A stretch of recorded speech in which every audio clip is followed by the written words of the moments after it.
Big pass லைவ்ல பார்த்தீங்கன்னா அர்ச்சனா ஃப்ளவர்னு நினச்சிட்டு அப்படியே விஷ்ணு போயிட்டு சண்டை போடலான்னு போயிருக்காரு. அங்கே வச்சு ஃபயர் மாதிரி சம்பவத்தை செஞ்சு விட்டாங்க. ஒரு பக்கம் தேவையா விஷ்ணு கம்முன்னு இருந்திருக்கலாம். நீ என்ன அக்ஷயான்னு நினச்சிட்டு இருந்தியா சைலண்ட்டாக போகிறதுக்கு? இறங்கி கொடுக்குற ட்ரிபிள் மரங்கெலாம் வச்சு செய்கிற அர்ச்சனாடா அப்படின்ற மாதிரி தான் இருந்தது. ஸோ விஷ்ணு எதுக்கு அர்ச்சனா கூட சண்டை போகிறாருன்றது நம்ம காலையிலேருந்து கண்ணோட்டத்தை எடுத்துகிட்டு வந்தோமா கனெக்ட் பண்ணலாம் அந்த ஸ்டோரியோட. ஃபார் எக்ஸாம்பிள், காலையில் ஸ்மால் பவுஸ் பிரித்த உடனே அங்கே ஒரு கான்வர்சேஷன் நடக்கும் பார்த்தீங்கன்னா. கூல் சுரேஷ் அண்ணா வந்து துண்டை போடுங்கண்ணா, துண்டை போடுங்க, அர்ச்சனா வந்துட்டு போகிறா, துண்டை போடுங்க அப்படின்ற மாதிரி அர்ச்சனாவை கீழே படுக்க வைக்கணும் அப்படின்ற ஒரு திட்டத்தோடையே இருந்தார் காலையிலேருந்து விஷ்ணு. அர்ச்சனாவை டார்கெட் செய்ய ஃபிக்ஸ் பண்ணது கமல் சார் எபிசோடில் பேசினதுக்கப்புறம் டார்கெட் செய்யணும்னு முடிவு பண்ணதே இவர் தான். ஓகேவா? ஒன்று அதை இங்கே வந்து பேசினாரா கூல் சுரேஷ், அர்ச்சனாவை கீழே படுக்க வைக்கணும்னு டெக்னிக் பண்ணார். அதுக்கேற்ற மாதிரி அர்ச்சனாவை கீழே படுக்கிறதுக்கு முடிவு பண்ணி அதுக்கேற்ற மாதிரி பிளானை எக்ஸிக்யூட் பண்ணிட்டார். Point number 1. பாயிண்ட் நம்பர் 2 என்னென்னா, இந்த வாரம் வச்சு எவ்வளோ வேலை வாங்குறேன் பாரு, அர்ச்சனாவை கிழிக்கிறேன் பாரு அப்படின்ற மாதிரி பேசினார். 2 இது நடந்துருச்சா? ஸோ இன்றைக்கி அர்ச்சனா என்ன பண்ணாங்கன்னா, எல்லா சமையல் வேலையிலேருந்து க்ளீனிங் வேலையும் அவங்களுக்கு கொடுக்கப்பட்ட எல்லா வேலையும், ரசம் வைக்கிறது, சப்பாத்தி உருட்டுறது, சப்பாத்தி போடுறதுன்னு எல்லா வேலையும் பயங்கரமாக செஞ்சுட்டாங்க. விஷ்ணுக்கு ஒரு பக்கம் மொக்கையாயிருச்சு. இதை வந்து என்ன பண்ணிட்டாங்கன்னா, ஹரிஷ் கல்யாண் வீட்டுக்குள்ளே வந்தார். வந்தப்போ என்ன சொல்லியிருந்தாங்க, ப்ரோ நான் இன்றைக்கி தான் நான் தான் ப்ரோ தால் செஞ்சேன், நான் தான் சப்பாத்திலாம் செஞ்சேன். அவங்க செஞ்சதை வந்து இத்தனை நாள் செய்யலைன்னு அர்ச்சனா சொல்லிட்டு இருந்தீங்களே, இன்றைக்கி செஞ்சேன் ப்ரோ அப்படின்ற மாதிரி சொல்லிட்டு இருக்கும்போது பார்த்தீங்கன்னா விஷ்ணுக்கு பொறுக்க முடியல. ஆமாம் ப்ரோ இத்தனை நாளாக செய்யலை, இப்போ வந்து செஞ்சாங்க அப்படின்ற மாதிரி விஷ்ணு அங்கே கிளாஷ் ஆகுது. உடனே ஒரு பக்கம் அர்ச்சனா பேச, இன்னொரு பக்கம் விஷ்ணு பேச, மாற்றி கான்வர்சேஷன் போயிட்டுருக்கு. இது அப்படியே கூல் டவுன் பண்ணிட்டாங்க. கெஸ்ட்டு வந்திருக்காங்க, சைலண்ட்டாக இருப்பா அப்படின்ற மாதிரி கூல் டவுன் பண்ணதுக்கப்புறம் வெளியே போனதுக்கப்புறம் வெளியே ஒரு பயங்கரமான கிளாஷ், ஹெவியான சண்டை. என்ன அப்படின்றது பார்த்தீங்கன்னா, ஸோ அர்ச்சனா கிட்ட வந்து அழாதப்போ அழுமூஞ்சி அழாத அப்படின்ற மாதிரி சொல்லிட்டு இருக்கும்போது பார்த்தீங்கன்னா, உடனே நாமினேஷனே நீங்கள் வரல, இதில் வேறு பேசுகிறீங்களா அப்படின்ற மாதிரி அர்ச்சனா வருது. ஆமாம் நாமினேஷன் வரல, நாமினேஷன் ஏன் பற்றி பேசுகிறேன், நாமினேஷன் வரல ப்ரோ, அதான் ப்ரோ பேசுகிறேன் அப்படின்ற மாதிரி அர்ச்சனா சொல்கிறாங்க. முடிஞ்சா நீ என்ன நாமினேட் பண்ணிப்பார், தில் இருந்தால் உன்னை நாமினேட் பண்ணி என்ன நாமினேட் பண்ணு, தில் இருந்தால் என்ன நாமினேட் பண்ணுன்ற மாதிரி சொல்கிறார். சரி ப்ரோ நான் நாமினேட் பண்ணுறேன் அப்புறம் பார்க்கலாம் அப்படின்ற மாதிரி அர்ச்சனா பதில் சொல்ல, அடுத்த வாரம் நீ இருக்கியா பாரு, முதல்ல நாமினேஷனில் அந்த மாதிரி இல்லைங்க, அடுத்த வாரம் இருக்கியான்னு பார்க்கல விஷ்ணு, நாமினேஷனே இல்லை, அப்புறம் எப்படி அர்ச்சனா வெளியே போடுவாங்க, இதில் வேறு அடுத்த வாரம் இருக்கலையா பாரு, பாதியில் வந்தால நீ பாதிலேயே தான் வீட்டை விட்டு போவேன், பாதிலேயே கிளம்புறியா இல்லையா பார், அவ்வளோதான் உனக்கு நடக்கும் அப்படின்ற மாதிரி இவர் ஒரு பக்கம் பேசிட்டு ட்ராமா பண்ணுற, நடிக்கிற, கிடிக்கிற அப்படின்ற மாதிரி இவ்வளோ ஏகப்பட்ட பேச்சு பேசிட்டு உள்ளே போகிறார் ஒரு பக்கம்.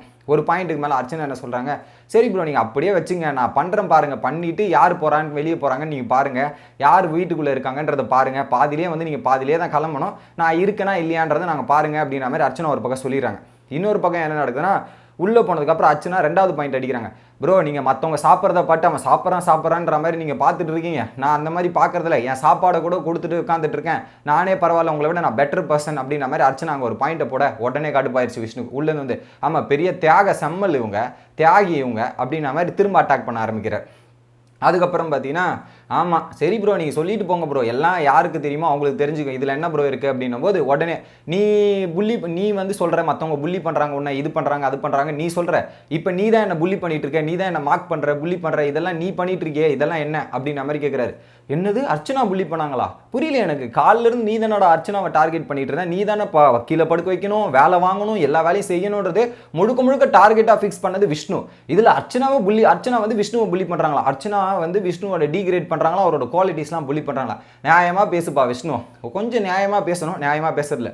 உடனே அர்ச்சனா வந்து பயங்கரமான அட்டாக், ப்ரோ நான் உன்னை விட பெட்டர் பர்சன் தான் ப்ரோ, உங்களா மாதிரிலாம் இல்லை, இதோ அங்கே போயிட்டு ஒரு விஷயத்தை கேட்டு இப்படிலாம் விஷயத்தை கேட்டு கமல் சார் முன்னாடி நல்லவங்க மாதிரி நடிக்கிறீங்க பார்த்தீங்களா, அந்த மாதிரிலாம் நான் பண்ணல, ஆளுக்கு ஒரு இன்ஃபர்மேஷன் எடுத்து நீங்கள் பச்சோந்தி மாதிரி பண்ணுறீங்களே, அதை விட நான் பெட்டர் பர்சன் தான் ப்ரோ அப்படின்ற மாதிரி ஓப்பனாக அடித்தோன்னே விஷ்ணு ஒரு பக்கம் கடுப்பாயிட்டு, நீ பாதிலே வெளியே போகிற பாரு, நான் பார்க்க தான் போகிறேன் பாரு அப்படின்ற மாதிரி, நீ ட்ராமாலாம் பண்ணாத, இந்த ஆக்டிங்லாம் பண்ணாத, நீ என்ன பண்ணாலும் எனக்கு தெரியும், அந்த அளவுக்கு நான் கண்டுபிடிச்சிருவேன் தெரியுமா, நீ கிளம்பு பர்ஃபார்மன்ஸ் பண்ணு அப்படின்ற மாதிரி ஒரு பக்கம் சொல்கிறாரு. சரி ப்ரோ நீங்கள் உள்ளே போய் பர்ஃபார்மன்ஸ் பண்ணுங்கள், நீங்களும் உள்ளே போய் பர்ஃபார்மன்ஸ் பண்ணுங்கள் அப்படின்ற மாதிரி மாற்றி கிளாஷ் ஆகுது. வச்சு செஞ்சுட்டாங்க ஒரு பக்கம் அர்ச்சனாவை.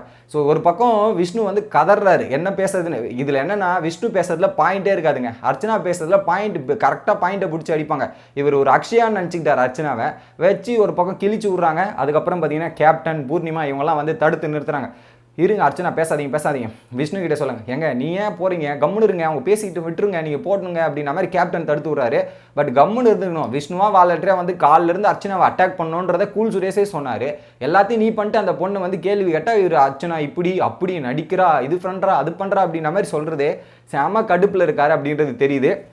ஸோ இந்த ரிவால்ரி தொடரும். ஸோ இப்போ அர்ச்சனா மற்றும் விஷ்ணுவோட ஃபைட்டு தொடரும். ஏன்னா அர்ச்சனா ஒரு பக்கம் பயங்கரமான வேலை செஞ்சுட்டாங்கல்ல, இதுக்கப்புறம் அந்த பாயிண்ட்டை சொன்னீங்கன்னு வச்சுங்க, யாராக இருந்தாலும் கேள்வி கேட்பான், யாராக இருந்தாலும் கேள்வி கேட்டு அடிக்கிறது தான் அப்படின்ற ஒரு மோடுக்கு வந்துட்டாங்க அர்ச்சனா. இந்த வாரம் எபிசோடு பறக்க போகுது அப்படின்ற மாதிரி எனக்கு தோணுது. ஸோ இதில் வேற புள்ளி பண்ணாங்களாம் விஷ்ணு. எனக்கு அதான் மக்களை ஏற்றுக்க முடியல. புள்ளி யார் பண்ணதுன்னு தெரியல. காலிலேருந்து நீ தானப்பா அர்ச்சனாவை டார்கெட் பண்ண, பிளான் பண்ண, இது பண்ணணுன்றது எல்லாம் நீ பண்ணிட்டு அந்த பொண்ணு உன்னை பற்றி எதுவுமே பேசலையே. கமல் சார் எபிசோடில் பேசுது, நீயும் பேசின, அவ்வளோதான். அதை தவிர்த்து வேற எதுவுமே பேசல. நீயா வந்து அட்டாக் பண்ணிட்டு நீ தான் மனசுக்குள்ள ஒரு விஷயத்தை வந்து பேசிட்டு இதில் வேற அர்ச்சனா புள்ளி வந்துன்றது எந்த விதத்தில் நியாயம்னு எனக்கு தெரியல மக்களே. உங்களோட கருத்து என்ன அப்படின்றத கமெண்ட் பண்ணுங்க. வீடியோ பிடிச்சிருந்தா லைக் பண்ணுங்க guys.